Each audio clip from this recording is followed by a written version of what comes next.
വെള്ള കീറിയപ്പം മുതൽ വൈകുന്നേരം വരെ കുടുംബത്തിന് വേണ്ടി അധ്വാനിച്ചിട്ട് വരുന്ന വരവല്ലേ? വിശക്കുന്നുണ്ടാവും. വയറ് നിറച്ച് കഴിക്കും.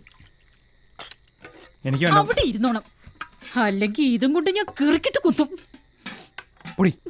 ഒരു കാര്യം ഞാൻ തീർത്തു പറഞ്ഞേക്കാം, ഇനി എന്റെ മോൻ കണ്ടടന്ന് ഇറങ്ങി നടന്നിട്ട് തിന്നാൻ നേരമാകുമ്പോ കൃത്യമായിട്ട് എഴുന്നള്ളണമെന്നില്ല. ഒരു പണിയെടുക്കാതെ തേരാപ്പാര നടക്കുന്നവനൊന്നും നാളെ മുതൽ കഞ്ഞിയില്ല. കാടിവെള്ളം പോലും കൊടുക്കണ്ടെന്ന് പറഞ്ഞിട്ടുണ്ട്. നിന്റെ അച്ഛൻ. നാളെ രാവിലെ എനിക്കൊരു പണിയും കൂടി ശരിയാക്കി തരാൻ പറ അച്ഛനോട്. എന്നാ എന്റെ മക്കൾ അതും കൂടി കേട്ടോ. നാളെ മുതൽ അച്ഛൻ്റെ കൂടെ ലെയ്ത്തിൽ പൊയ്ക്കോണം. ലെയ്റ്റിലാ? അല്ലടാ, പ്രീ ഡിഗ്രി തോറ്റവനെ തുക്കടി സാഹിബിന്റെ പണിയെടുത്ത് വെച്ചിട്ടുണ്ട്.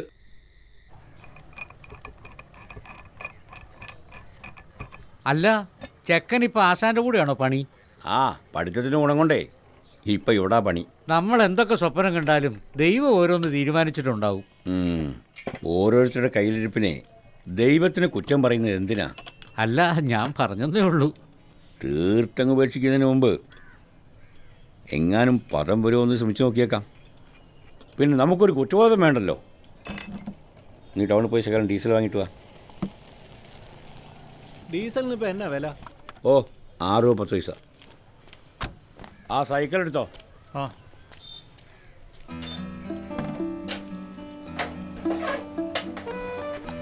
വലിയ എഞ്ചിനീയറാവുന്ന ഓർത്തവനാ പാട്ടയും പിടിച്ച് പോകുന്നുണ്ടല്ലേ.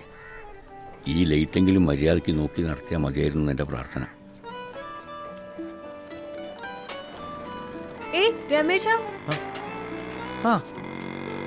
നീ എന്താ ഇവിടെ? തുണി തയ്ക്കാൻ കൊടുക്കാൻ വന്നതാ. ഞാൻ അച്ഛനോട് ലേറ്റ് കൂടി. ക്ലാസ് തുടങ്ങുന്നേ? ഓ സന്തോഷം, ചോദിച്ചല്ലോ. ഞാൻ സെന്റ് സേവിയർസിൽ തന്നെ BSc സുവോളജിക്ക് ചേർന്നു.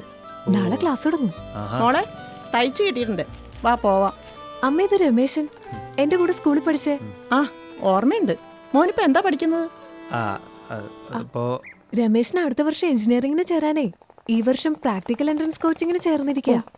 അങ്ങനെ ഒരു കോഴ്സ് ഉണ്ടോ മോനെ? ആ ഉണ്ട്, പോവാം. ശരി രമേശ. ശരി.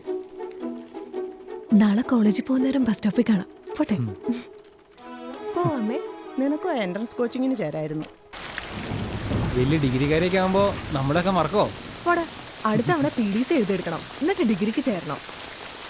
എഴുതണം. എനിക്ക് ഉറപ്പാ കിട്ടുമെന്ന്. എന്താ? ഞാനേ പുഴക്കര അമ്പലത്തിലൊരു നേർച്ച നേർന്നിട്ടുണ്ട്. എന്താ ചിരിക്കുന്നേ? അല്ല, നീ നേർച്ച ഞാൻ പരീക്ഷ എഴുതുന്നതിന് മുമ്പ് നേർന്നിരുന്നെങ്കിൽ ഞാൻ ജയിക്കായിരുന്നല്ലോ എന്ന് ഓർത്ത് ചിരിച്ചതാ. നിനക്കെല്ലാം തമാശയാ. കണ്ണടച്ച് തുറക്കുന്നതിന് മുമ്പ് ഡിഗ്രി അങ്ങ് തീരും. എനിക്കാണെങ്കിൽ പേടിയാവുക. ഡിഗ്രി തീരുന്ന നീ എന്തിനാ പേടിക്കുന്നത്? നിനക്കൊന്നും മനസ്സിലാവില്ല. പെൺകുട്ടികൾക്ക് പെട്ടെന്ന് കല്യാണപ്രായാവും. കല്യാണം? അതിനുള്ളൊരു ഇതൊക്കെ ആയോ നമുക്ക്? ഓ, ഇപ്പൊ കല്യാണം എന്നല്ല, അടുത്ത പരീക്ഷയ്ക്കെങ്കിലും നീ ജയിക്കാൻ വേണ്ടിട്ടാ. നിന്നെ പോലെ കാണാപ്പാടം പഠിച്ച് പരീക്ഷ എഴുതാനൊക്കെ ആർക്കാ സമയം? ബസ് വന്നു. ഇനി ക്രിക്കറ്റ് എന്ന് പറഞ്ഞു നടന്നാ കൊല്ലും ഞാൻ നിന്നെ.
മഞ്ജുളെ,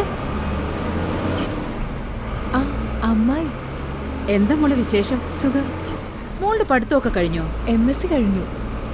ജോലി വല്ലതും ആയോ? ഇല്ല, നോക്കുന്നുണ്ട്. മോൾക്ക് ഒരുപാട് നല്ല ആലോചനകൾ വരുന്നുണ്ടെന്ന് മോളുടെ അച്ഛനെ കണ്ടപ്പോ പറഞ്ഞു. ജോലി കല്യാണം കഴിഞ്ഞാലും നോക്കാമല്ലോ.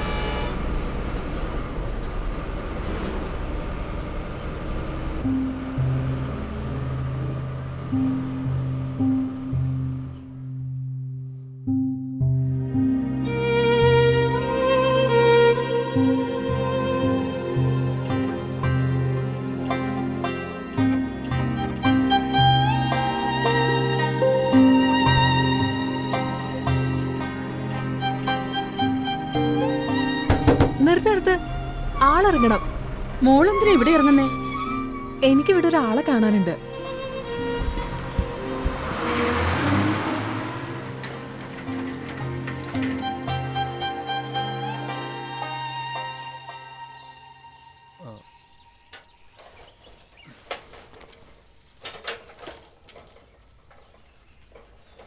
ആ എപ്പോ എത്തി?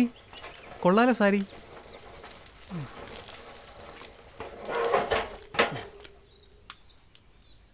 ഞാൻ വെറുതെ പിള്ളേർക്ക് ഫൈനലാന്ന് പറഞ്ഞപ്പോൾ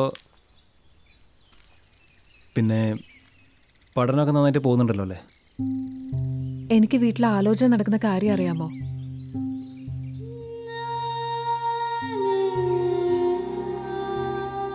എത്ര നാളെന്ന് വെച്ചാ ഞാൻ പിടിച്ചു വെക്കുന്നത്? എനിക്ക് വീട്ടുകാരോട് ഒരു തീരുമാനം പറയേണ്ടി വരും. രമേശേട്ടാ, താമസിച്ച അവർക്ക് വാക്കോർ എടുക്കും. ഞാൻ കാരണം കളി മുടക്കണ്ട, പെട്ടെന്ന് ചെല്ല്. ഓട്ടോ